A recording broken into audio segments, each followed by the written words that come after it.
putusan pemberhentian tidak dengan hormat atau dipecat dari kepolisian. Sudah jadi tersangka, mengapa Ferdy Sambo tak kunjung dipecat dari Polri?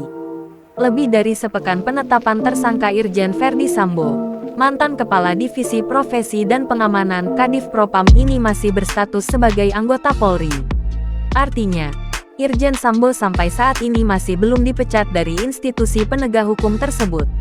Irjen Sambo ditetapkan sebagai tersangka dugaan kasus pembunuh berencana terhadap Brigadir Nofriansyah Yosua Huta Barat atau Brigadir J pada tanggal 9 Agustus tahun 2022. Berdasarkan hasil pemeriksaan polisi, Brigadir J meninggal dunia setelah ditembak oleh Barada Richard Eliezer Pudihang Lumiu atau Baradae atas perintah langsung dari Sambo. Melansir Kompas.com, Komisioner Komisi Kepolisian Nasional Kompolnas Pungki Indarti mengatakan, pemecatan seorang anggota Polri harus melalui proses pemeriksaan etik.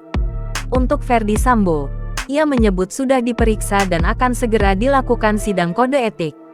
Selain memastikan akan hadir, Kompolnas juga berharap bahwa sidang kode etik tersebut dapat dinyatakan terbuka untuk umum.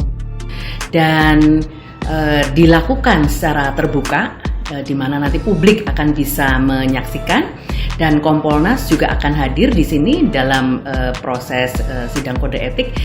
Hal itu dilakukan agar publik dapat mengikuti dan menilainya.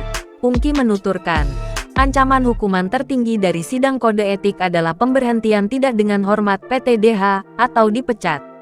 Untuk kasus ini, ia menyebut Sambo kemungkinan besar akan dipecat dari Polri. Sebagai informasi, polisi juga menetapkan 4 orang lainnya sebagai tersangka atas kematian Brigadir J. Terbaru, Putri Chandrawati yang merupakan istri Sambo juga telah ditetapkan sebagai tersangka. Jangan lupa subscribe, share, komen, dan like ya!